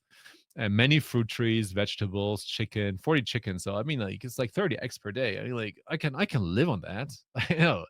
I have my freezers full of boar. There are boars here and like with traps, you know. Oh. Um, Do you have there any my cows? my neighbor has cows. My neighbor down the mountain has cows, and we get the raw milk from him and meat if we want to. I mean, like I have lots of cow meat in the freezer. So chicken meat is great. I mean, like, if 50% of the chicken that hatch are roosters, you don't want to have too many roosters around. So I have 2 roosters around right now, but the rest is like ending up in my pressure pan, right? So yeah, so I'm very self-sufficient, and also with water. So if I have too much solar energy, it's heating up a boiler electric wise, and as a backup plan, I have a it's called lareira in Portuguese. It's like some wood fired oven, so I can heat up water as well and the house as well. And I have lots of wood here. I mean like 5 hectares of jungle land, right? You can imagine how much wood I have. So it's yeah, I'm very self-sufficient, and it's lots of fun because I'm learning stuff every single day. So yeah. And people can cancel me. I mean, like, what can they do? I mean, like, oh, we're gonna shut off your electricity. Like, I don't care. We're shut off your water. I don't have access. I mean, like, I don't have access to anything. So it's very difficult to shut off stuff that you don't have. In my No. case, they could shut off Starlink because like Elon Musk, this guy, he's like spreading hate. Shut off his Starlink. I mean, that's what they could do, literally. But that's the only thing they could do. And then I would still get like there's this antenna, where you can put a mobile phone thing in there and it can go like 5 kilometers signal. So I had this in the past, it worked. So I had like 3G, so I could still be online, but I couldn't be on a live stream. But anyway, I mean, I would not be totally offline with a SIM card. I don't have any connection here. So if I look at my phone, there's nothing, 0 bars. Um, but if I use this antenna, I get 3G in like 2 bars out of 4, and I used this in the past to use the internet. So you can be on X, you can answer emails. So I mean, like if they cancel my Starlink, I'm still able to communicate with the outside world. So it must be very like psychologically freeing, Yeah. like knowing that there's not really a easy way to put the boot on your neck and pressure you. Whereas the rest of us who are living in the midst of these big cities, this big control grid, like they can shut off utilities, they can really do a I mean, lot. they can shut off my banks, right? But I mean, like, as much as I oppose socialism, The Brazilian president is a socialist right now. I despise this man. But anyways, his view on Palestine is base. It's put like this: the only base thing about this man is that. So they're not gonna go after me for being critical towards Zionism or other things. They even didn't shut me down during the pandemic, and I was very, very vocal. So they let me speak, right? So I'm not too concerned about that. In Europe, it would be a different story. They would probably arrest me. But here I can just live my life. I'm not trying to be extremistic. I'm trying to be a rational voice, to the highest degree possible. Of course, sometimes I'm a bit emotional, but I don't generalize. I don't say like, Nick Fuentes generalizes a lot, unfortunately, and there are other voices that generalize as well. But still, you can be very critical without generalizing. I probably say all the yeah I generalize. I say all the Zionists, and I really mean it. But it's like I mean it, right? Yeah. I think all the Zionists are evil, but it's like it's that's a different story. At least yeah I'm just here focusing on my health. I have my home gym here, so I Nice. even don't rely on that for with anyone else. I have a huge home gym. I like, I like working out a lot. What And kind of workout? so I do lots of deadlift No. because I have to, I live on the mountain, so I have to do lots of stuff with my legs, like climbing up stuff, etc. And yeah, I like to do deadlifts and squats. So this is actually my main exercise. So I don't like if people like they're like huge here, and then you Yeah. look at their legs and it's literally like like Skipping leg day. matchsticks. Yeah. My shoulders. I'm trying to work on my shoulders. I mean they're all right, but I mean like other people's shoulders blow up, and my legs is like my legs are well formed. But I get back and leg muscles very easily, but my shoulders, like, I don't know what to do. It's probably just like my genetics. But yeah, I like doing these kind of workout. And the next I'm gonna get a cable machine. I wanna have a cable machine because that might give me this impulse, you know? So it's the next thing I'm gonna get, a cable machine. Yeah, that's amazing that you have time to work out, but you're also maintaining like all of these animals and But it's no, it's different quite easy. crops. Look, if you want to go to work, right? I mean, like people are going to work, so they're getting up, they're 1 hour and like some traffic, and then they get back 2 hours in traffic. So working out is 30 minutes per day, 30, 40 minutes per day. I do 20 in the morning, 20 in the evening. So it's 40 minutes per day. High intensity workout. What's 40 minutes? I mean, like it's like they're halfway getting to the job, right? And what is chicken? I mean, like chicken. I open the chicken coop in the morning. I clean it every 5 6 days because I put like wood in there, like this wood powder, whatever you call it. Wood chips. Yeah, wood chips exactly. And I'm like it absorbs it absorbs a lot. And I mean, like, it's not lots of work. I mean, like, collecting the eggs is like how much? 3, 4 minutes, and like, the greenhouse maybe 20 minutes per day. So let's say with everything I need to do outside, including pruning trees and all this stuff, I need 3, 4 hours per day outside. 3 or 4 hours. So what percentage of your food is coming just from stuff you're growing yourself? 95%, I guess. 95%? And it only So requires 30 minutes a day? Or 30, you yeah, said how much total? Like I mean, 30, like 40 minutes? yeah, for the food, and yeah, of course, I'm pruning stuff. I have 5 hectares of land. You have to, I have to work on that as well. So I have to cut the lawn or plants in general, prune trees. I have to cook. I cook myself. I mean, like my wife can, yeah, she's okay in cooking, but I cook better.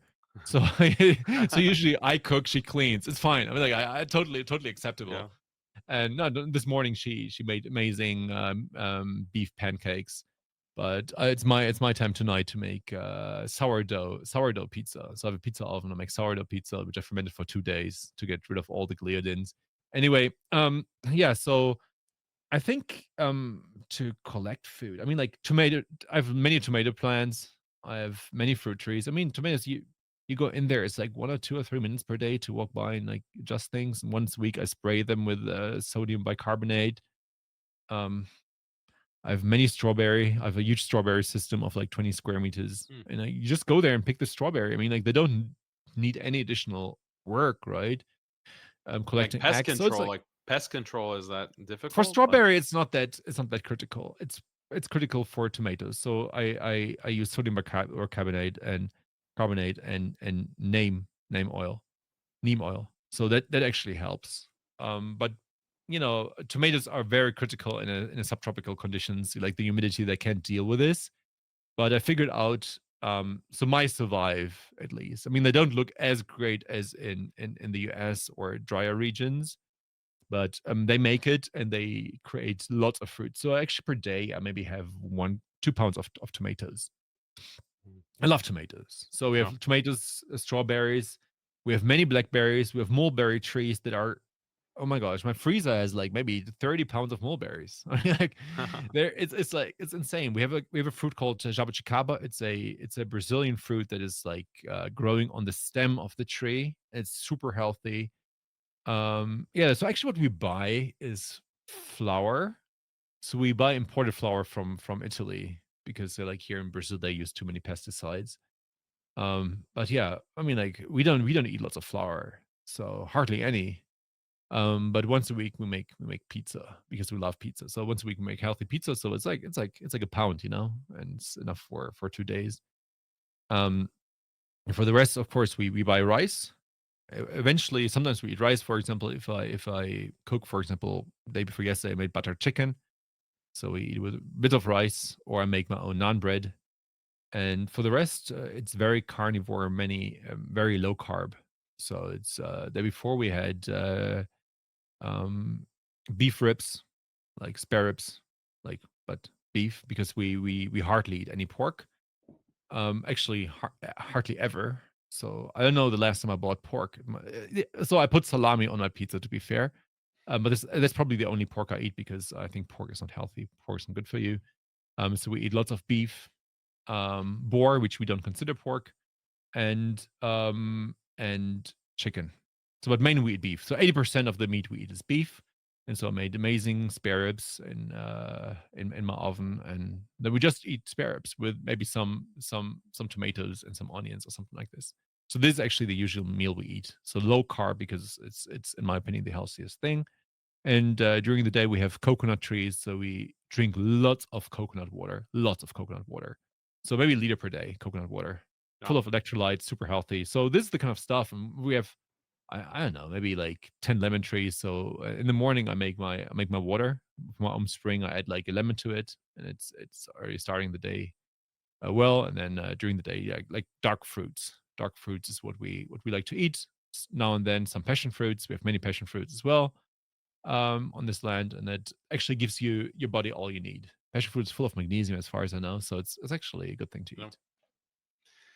I have two more questions for you if you have time. Yeah, I Uh, have 10 more minutes. Yeah, yeah. my, my so my belly's already rumbling, but okay, yeah, I have time. keeping you Yes. from dinner. So I wanted to also ask you about your views on climate change. And I mean, one of the big criticisms of eating beef, is that it's bad for the environment because the kind of agricultural industry, factory farming is causing damage to the climate because of CO2 going into the atmosphere through methane, etc. Yeah. So what exactly are your views there? And then I'll have a final question for you Yeah. after I that. think climate change is the biggest threat to humanity, and we have to. Oh wait, I'm not Bill Gates. Oh wait. Um, no, I think, to be fair, I think CO2 is good for plants. So I've worked on these models. I've programmed greenhouse models that actually show, actually based on scientific research and scientific available data, empirical data.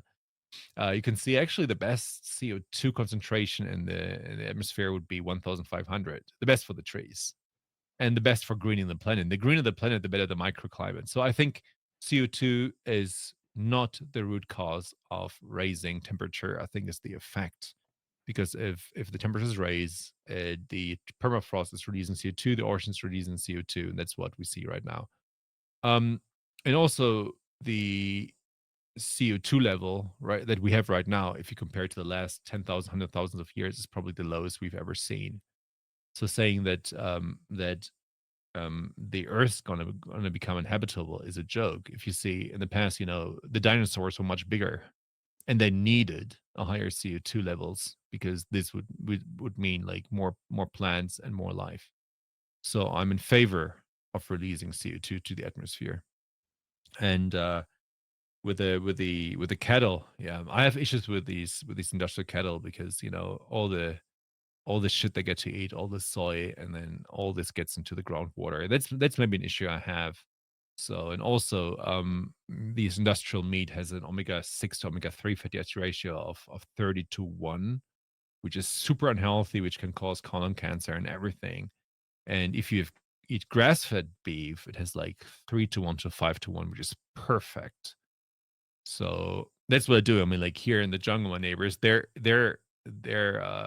kettle is just like, hardly ever sees any human being, just like once a day when they're being milked or but they're like they're consuming hundreds of different plants per day, um and that meat is extremely healthy.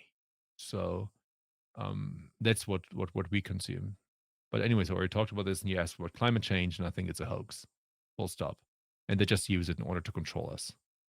And that's all I gotta say about this. And like Bill Gates wants to dim the sun, he can go and fuck himself because that's like a dangerous thing to do. It's super dangerous to do. It's really dangerous to do. It could kill us all.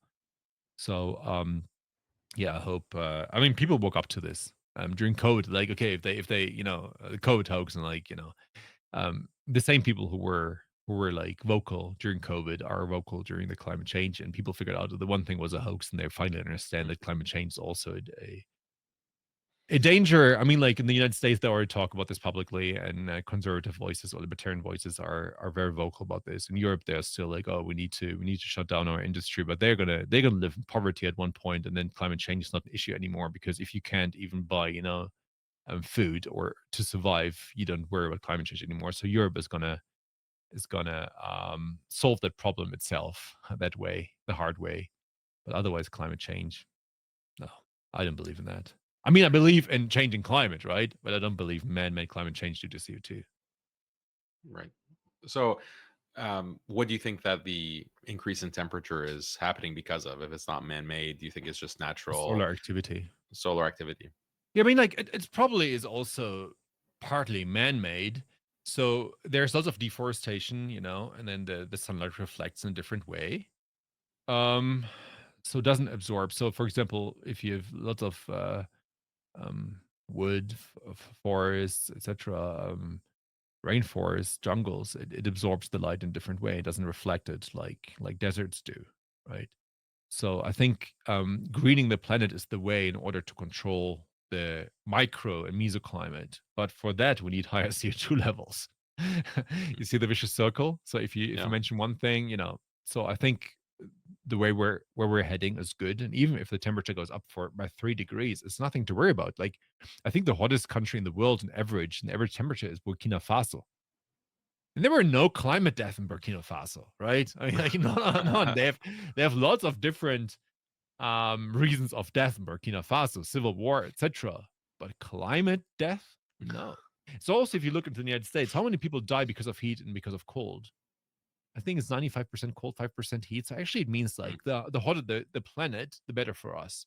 So I don't see any danger in raising temperatures. Okay, well, it's interesting perspective. And for people who are normies about Mhm. these science narratives, science-based narratives, or alleged science-based narratives, what recommendations do you have so that people can educate themselves? Because a lot of people, they're just scientifically illiterate, and maybe they're not going to be able to access the kind of literature that you can read and understand, or someone who has a scientific background. So what really could an average person do? Like someone who's watching this interview right now and they want to be red pilled on climate change or like cancer treatment, or what do you recommend maybe like on a broader scale for such a person to actually do to change, Mhm. be able to change their mindset? Oh, just follow me. I mean, like I'm explaining all these phenomenon. So I'm explaining these phenomena and explaining why things are like this and how you have to read the data. And don't the most important thing, don't trust me. So follow me, don't trust me, and look up other sources up as well, and then make up your own mind. And that's always the way to go. And there's also very interesting studies explained in a very simple way. So, for example, if you type it in Google, for example, greenhouse experiment CO2, and then you see the pictures, and you actually see reality, right? So Mhm. then you see trees with like 200 ppm CO2, 500, 1000, 1500, 3000. You're like, what the things are growing, and then you see like, okay, maybe CO2 is not the issue, and then look a bit into thermodynamics, and then you understand why climate change is not the threat they're telling us it is. And I mean, like, even if they say, oh, the ocean levels are rising by what did they say, 1 meter?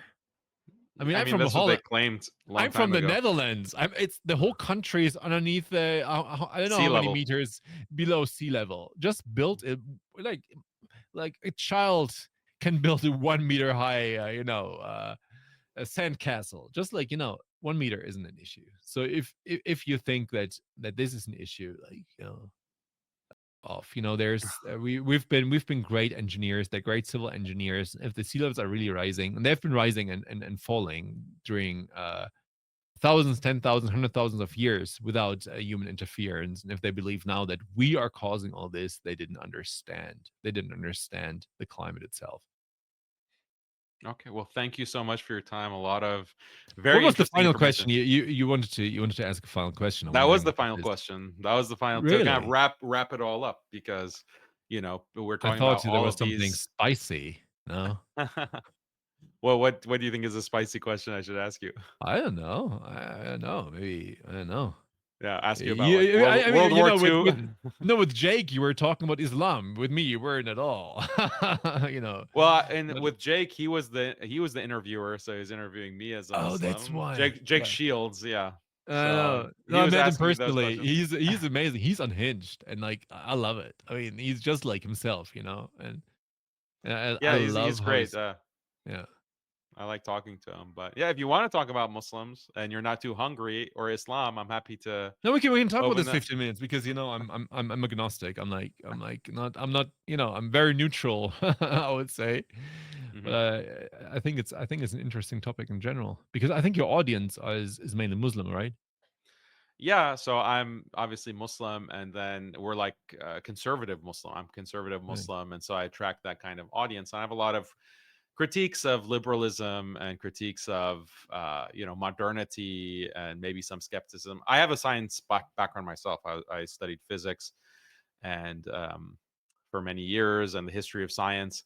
So yeah, I do bring a critical, skeptical perspective to a lot of things, and that's kind of my intellectual environment and my interests. But I love to talk to individuals such as yourself who are willing to go against the mainstream, critique the establishment, especially the scientific establishment, because even people who are politically dissident, like on certain Mm, subjects regarding, let's say, the Israel lobby or whatever, they take anything that's coming from the scientific establishment as the gospel truth, and they're not willing to extend their skepticism to that domain. So, especially when it comes to people who are critical of kind of scientific narratives, especially because I can read papers, I can go and see what's BS or what's not. So I'm all the things that yeah. you're skeptical But of. actually, I what have I the want same to know from skepticism. you, what I want to know from you, I mean, you're Muslim and I'm not, right? But I mean, like, I've before I studied engineering, I was studying religious science because I was interested in it, just like for 1 year, and then I was like, oh, it's too fucked up, and I quit, and I started my engineering career at the university, at least, and so I read the Quran, I read the Torah, I read the Talmud, and I read the Bible, the Old and New Testament. And I tell you, the Talmud was the most fucked up thing I've read in my life, most likely. I mean, like in Quran, I mean, like the beginning was very peaceful, and at the end, but I mean, like if you put it into historical, what happened is like it was sometimes I was like, well, it's but then we like I was told, there was the war going on between Mecca and Medina, and he radicalized himself a bit, and that explains this and that. But anyways, there would be a very long discussion, and you'd probably crush me. I mean, like I read it, and you'd probably crush me, and like everybody who's into religion could crush me with facts. But what I want to know from you is, you saw this video clip, right, from Tommy Robinson, who wanted to enter the temple, the mosque in Al Quds, right? Yep. And what do you think? Why did he do this? I mean, like he's been saying that Islam is the biggest threat to Western countries, and I think I don't want to agree with him totally. I think like the immigration is way too much, right, in Europe at least. If you, for example, go to there's specific cities like if you go to Paris or London, I think they should be Christian cities, and I think the mass immigration has a high impact on the culture. And I don't just want to put it on a religion. I just want to put it also on cultural backgrounds, right? I mean, like if there are suddenly 1 million Syrian people enter Germany, I think it's not a good idea, right? Um, I mean, like many Syrians are Christians, by the way. So it's like not just like Muslims entering, but I'm talking in general. And I mean, like Tommy Robinson was saying, like Islam is the biggest threat to the West, and he's always dehumanizing, or he has been dehumanizing Muslims many times, and now he's like backpedaling a bit, and he's saying like Muslims are part of Great Britain, which is all right. I mean, like it's a good statement to make. But anyways, he was trying to enter this mosque. Why do you think he did this, especially with this Avi child killer guy? They just like to go into where Muslims are and find kind of naive Muslims who aren't, trained to speak on camera, and they want to kind of have these gotcha moments where they put a Muslim on the spot and try to get some kind of controversial statement out of the person. And if it's literally at the Masjid al-Aqsa, this main mosque, like one of the most sacred sites in Islam, Mm, to say something that they can just clip and use to further demonize Muslims. I think that was the intention. Like it's just a kind of disruption. They want to disrupt Muslims and catch them reacting to that disruption, and then they can portray Muslims as being unhinged or being irrational or monstrous. but they wanted to enter the Al Aqsa Mosque. I mean, like they tried to enter it, right? Yeah, I mean, like Um, that must have been a different so I'm trying I was trying to understand what's behind because, this Avi dude or Israeli or whatever it's yeah, called, yeah. he's very radical. I mean, he was bragging on camera that he shot civilians and, like, he made fun of it. I mean, he's still not in prison, like, which is crazy. I mean, like, if any Muslim make a video, "Oh, I shot a Jew," and, like, they would go after him right away, but he can just brag about this and travel around the world, right? But Right. like these two people who were going to Israel in order to actually promote genocide were trying to enter the third holiest place of Islam. Third or second? Third, right? Third, third. So the first is obviously the Kaaba in Mecca. The second is it Medina or something? Medina, yeah, the Prophet's Mosque in Medina, Yes. Okay, and then there's the and then third. the Okay, third I'm I'm is I'm I'm Masjid not al-Aqsa. that well. Yeah. And at least okay. Some No, some it's good. some some general knowledge. Anyway, and they were trying to enter there and making fun of this, and I'm like, and they were like, oh, this is canceling. They're canceling us. This is cancel culture. And I'm like, what the heck? They don't even let Palestinians enter the third holiest site. So how come they say like, okay, now this because the security guy obviously is from Jordania because they let Jordanians, kind of have the Manage it. oversight. Yeah, exactly. And they didn't let him in like, for very obvious reasons. And they said like, oh, this is canceling. But I mean, like a Palestinian cannot even go from village A to village B in the No. West Bank, right? Because they're like, okay, these are subhumans. They're not allowed to pass this road. I Yeah. was just trying to make sense of it because everybody was outraged about that. They didn't let them enter or allow it to let them Yeah, enter. And I I was don't like, understand the outrage. Like, why do you feel entitled to be able to enter any space that you want? Like, I don't feel entitled to go and enter any synagogue that I want and enter any church that I want and sit there. I I mean, don't like, feel entitled to yeah, that. And if they don't allow me, I don't say, "Oh, you're canceling me" or "You're restricting my freedom of movement." Like, I don't feel that kind of entitlement. So the no, fact that they feel entitled to no. enter Muslim space, the mosque, and I mean, they're record they're video, this is known. outrageous. Right. So when I lived in Uganda, in Kampala, and there was a huge mosque. I mean, it's a very Christian country, but there was a mosque. Al Gaddafi Mosque, by the way. He was still alive back then, by the way. And I mean, like we were just like there to check it out, to see it because it was if you've ever been to Kampala, it's like a shithole. I'm sorry for everybody who's from Kampala. It's a nice city, it's nice people, right? But it's a third world hole. And there's this very nice mosque in the center, close to the center. We were just like going there, just like check it out, like the building from the outside. We were there. We were immediately. It was during Ramadan. We were immediately invited inside. Like, oh, do you want to have a personal tour? We're like, oh, sorry, we're Christians. Like, no, no, no, no problem, no problem. join us," and they let us inside, and they were walked us upside to the minaret, and they showed us everything. We're like, "Oh, this is so super nice," and like, "Oh, you want to fast breaking with us?" "Oh, yeah, sure," super nice people. And, then there was an Ebola outbreak in in Kampala, and we were told by the embassy, "Oh, you maybe you go to Tanzania for a couple of weeks." So we were, like, in Tanzania for 2 or 3 weeks in Dar es Salaam, and I didn't know it's quite Muslim, the city, because the part of Tanzania is Christian, and then we were in the Muslim part, and like people were inviting us. We were there, it was Ramadan. They were like, "Hey, come to our house," and they made fish, and like super nice people. And and also where I grew up in Holland and Germany, many of my best buddies there are like, they are like from Albania, but they're atheists. But I mean, like, they have a cultural background, and they're super nice people. And meanwhile, on the internet, I see like they're all demonized, and they're like, it's like, "Oh, these are bad people," they're child fuckers, goat fuckers, etc. And like, it's really hard to even though I'm Christian, it's really hard to see and to watch. And this is really it's kind of driving me crazy. But yeah, I just wanted to give you guys Yeah. some sympathy.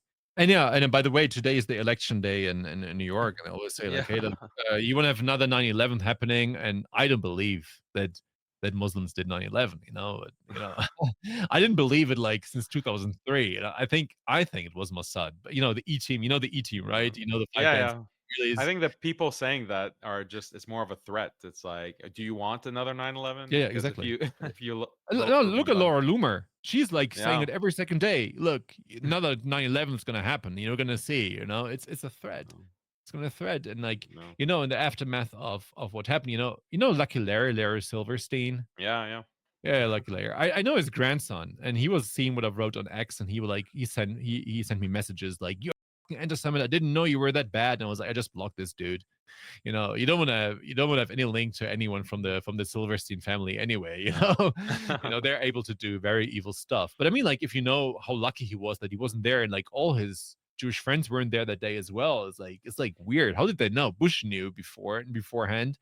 The Mhm. military knew because they had all these military exercises, so there was no fighter close by. So it's super weird. And they want to tell us that box cutters, like that Muslims with box cutters, were like hijacking many airplanes, and some were like long time in the air, and they weren't shut down because of what. So it doesn't make any sense. Yeah, And I was red pilled on 9/11 in 2004. I had just entered college as a freshman, and YouTube was just launched at that point, wow, and you're there old. was Yeah. yeah, and a documentary was released, like just a amateur documentary called Loose Change. Oh, i I don't know know i if know you Loose Change. It's great. yeah. it So it it, it red pilled me as well, yeah. yeah, and now like they have like a very updated version, but I saw the original like Yeah, very it was very amateurish, amateuristic. Yes, yes, but yes. very effective. And I Like think one of the VHS style graphics, yeah. exactly. So that's what red pilled me as a freshman, and that's when I started questioning the establishment narratives on any number of things. But the idea that you could just forget about the twin towers for a second, and the idea that you could take a plane and fly it into the Pentagon, like the most secure building probably in on the planet, like And the then the CIA airspace. took away all the videos with evidence. They like Yeah, went to the gas stations and like, give us your VHS, give us the evidence that yeah, it wasn't a plane. It's wild. And also, I know real pilots, and they say like it's impossible. First of all, the movement for them, it would be hardly impossible, and these alleged Muslim terrorists weren't even able to fly a Cessna. So, I mean, like, this should actually tell you, okay, what if you have a chance of 1 in a million that it works, but it worked twice. Actually, worked 3 times because Building 7 also fell. yeah, And so it's like there's so many irregularities that I don't believe the official story. When I learned about the E-Team yeah, and the dancing Israelis who knew beforehand that this event was happening, you have to ask yourself, if Mossad knew, why didn't they prevent it? And why, you know? So there are many questions, but like, in the aftermath, 3 million civilians were killed in Iraq. Nobody's mourning them. Like the whole Middle East was in the aftermath was literally put into chaos, and like they're still put into chaos. I mean, what's happening in Syria is a big drama. What's happening in Lebanon, and actually all the neighboring countries of Israel. So it's what's happening in the last 20 years is I don't know. I don't have any words for this, but being black pilled on this, you can't once you have seen something, once you're red pilled, once you're awake, you cannot go back to sleep. And that's one of the reasons why I speak out. But try to still use reasonable voices because I want to reach the sheep, those who are not on team 1A or team B, um, but that are like on bit on the fence. Maybe they're on one side on the fence or the other, but I just want to reach them and try to reach them with logic. And I think logic is the best weapon we have. Sure. Yeah, I mean, I guess one thing that I'll ask you, since you brought up religion and you're saying that you're agnostic, like what kind of evidence or what kind of information could change your views on God and the existence of God? And So maybe agnostic is the wrong word, but I try to use it because I don't believe in a written book. But I believe God exists very, very much because it's if you just check the universe and there are like more stars in the universe than sand grains on all our beaches, it's like an imagination you can't put it into words. And if you think there must have been a beginning, nothing comes from nowhere. So what is it? So there must be God. But whatever God is, I cannot define God. For me, it's like something which is there and which is very powerful, and that is the Alpha and the Omega, how Catholics would put it. And I don't know. I think Qurani say very similar stuff. It's the beginning and the end, right? So I believe in that God, but I don't believe that. Of course, I believe that you guys believe that Muhammad was the messenger and he wrote down God's word. And I can tell you I don't believe that because many of the story in the Quran was copy pasted, how you say nowadays, from the Bible. And the question is, why didn't God tell the whole? It's so I know you believe. You say like it's Christianity, but there's an update. To put it into layman's terms. But I don't believe that human beings and the stories written especially in the Bible, there are so many irregularities. I don't know about the Quran, to be fair. I haven't studied irregularities, but I can just tell you in the New Testament, Old Testament, they say like that a rabbit is a ruminant, and I can tell you, I'm a scientist. I tell the rabbit is not a ruminant, right? I mean, like it's a fact, but the Bible says so. So if the Bible is God's word, how does it say that rabbit is a ruminant? And how are there so many irregularities? So they're like um, mm, some parts of the Bible say that that Jesus was resurrected like the first day, and then the other one said like totally different story. So these apostles were also like their story doesn't match up, and the same is with the Old Testament and with whatever you're reading. So I think as long as humans write a book, it cannot be divine, or it cannot be totally true. And I think the same accounts for the Quran. So what I like to do as I call myself agnostic, but I believe in God. I totally believe in God. I believe in energy. I believe in, and all the stuff probably a religion person believes, and just like not in a textbook. But what I embrace is our peaceful religions, or as peaceful people, right? So for example, if you look at ISIS, I know it's Israel made, but anyways, they take part of the Quran, so like, look, this justifies our violence. But actually, if you take other parts of the Quran, it says like you're not like harming one human being is like harming the whole humanity. So it's like which part do you take? But also in the Bible, the Christians can take whatever part of the Bible. They can take the Old Testament, which was quite brutal, and they say like, oh look, this justifies eye for an eye. But if you look at the New Testament, you will find other parts. Also, part of the Bible says like if your wife doesn't behave, you throw her off the roof or something like this, like and then you shouldn't harm your wife. You should be like, it's like there are so many irregularities, and I mean, I read all these books. I had to read them for my studies, and I'm like, okay, I can't do this, but of course I embrace people who are religious. I embrace people who really believe this, and I think it must be a beautiful thing to believe in a book and to believe in origin. Like this is the truth and makes life very much easier than mine, because I'm so critical that I don't believe anything, right? But at least I can embrace traditions. So I can embrace Christian values, and I can embrace also Muslim values like Ramadan. I love doing Ramadan because from a metabolic point, it's super healthy to do. Everybody on the world should do Ramadan because you do your body a huge favor, right? So I think that's why they implemented Ramadan, by the way. And I think it's like kind of a guidance of how to live and how to live a good life, and then it's helping people. And also, I mean, like the Christians have fasting. I mean, like I think you do some fastings between, I think, Carnival, after Carnival, and then before several weeks before Easter or something. I'm not, yeah, I think it's after Carnival. So they Christians do fasting. For example, they say, like, hey, I do a couple of weeks. We don't do sweets or no alcohol. It also helps.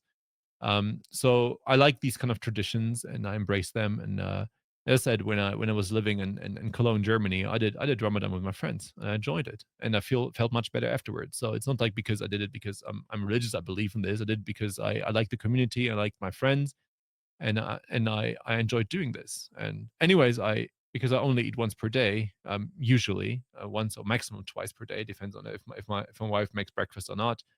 And I do intermittent fasting, so just eating 5 hours later per day, it didn't have impact on me at all. Just like the drinking part, I didn't do. I drank the whole day because I think this is a bit crazy. But like that's what you guys need to know if you don't want to drink the whole day. But I drink water. But for the food part, I really embrace this tradition. Yeah, well, thanks for sharing that. Yeah, there's a lot that could be said, and we could talk about like the Quran and if the Quran has the same kinds of inaccuracies or contradictions as other Yeah, books. And obviously, I'm a Muslim, so I don't believe that. I objectively don't think that that's the case, but I enjoy hearing your perspective and yeah, understanding like what you have experienced from Muslims and enjoying like certain values. I think a lot of the criticism that people have when they read the Quran is that there are things that do have to are about violence. There is violence in the Quran. And I think the idea is that, like all traditional religions, like it's a system of justice or a system of morality. And morality has like two components. There's the peaceful component of charity, kindness, love. And you see that in the New Testament, for example, more than the Old yeah, Testament. yeah. And that certainly is an important component of morality, but there's also a justice component of morality. You have to be able to restrain people that cause injustice, who cause harm, who hurt others, or are going to be violent towards others. And those people who are violent are not going to listen to good reason. Like you'll Yeah, have yeah. to forcefully restrain them, and so that's the violent component. And even the most enlightened Like secular cutting off a hand societies, for stealing is harsh, and I know there are many countries that still implement this. So it's like, I yeah. have an issue with this, but it could be like you have to always go back in the times and check what was it Well, is it like more in the harsh? past. Like, is cutting or is like corporal punishment more harsh than like putting someone in a cage for 5 years or 10 years? I think so. Um, A hand. yeah, well, some Yeah. crimes are quite significant. Look at who is that? Sam Bankman-Fried, who Oof. Yeah, was stealing like billions of dollars, yeah. like or He he Bernie he Madoff, he like harms, yeah, ruining the lives of lives of hundreds of thousands. Yeah, thousands. yeah, yeah. Yeah, I Yeah. think a hand being cut off is actually maybe a just punishment for such a people, as opposed to I think the being better in a punishment is to put him in jail for the rest of his life. Full stop. I mean, like well, it's they're more enjoying, suffering. they're relatively in He's enjoyment he sitting there. probably has to pick up the soap every single day. So this it makes me much happier to think about that. Maybe. I think they're in, like, the minimum security prisons, which are actually quite comfortable for the high For a level prison, yeah, multimillionaires. Yeah, for a prison, yeah. so but, I mean, this is something that we can This is discuss something we and can discuss another day. yeah. Well, I really appreciate you. I don't wanna keep you from your dinner. Yeah, I It have was to, I have to. I think there's, happy wife, happy life. I think it's not gonna be super happy right now. Sure, just tell us, where we can find you. I know that, everyone can follow you on X, but Yeah, just anything I else? think mainly it's X and my surname on Telegram, but I have to be active there again. I've significant followers. Just like type in my name, Dr. Simon Godek on X, and there are many with my name. It's just like, in my picture, there are so many fake accounts. I'm probably one at the top with the most followers, and it has like a sunfluencer sun next to my name. And if you click on this, you can see my vitamin D product. So whoever wants to support me can just get like these products, and they're cheaper than whatever you buy on Amazon Okay, through Telegram, you're and saying? better. That's the No, that was X. Yeah, through X, okay. and Telegram is just like my surname, and you will find my channel. Okay. Well, I'll include the links in the description so anyone can Cool. follow you there. Thank you so much again, Dr. Simon. And Everyone, make sure to follow him and leave a comment about what you think. Thank you.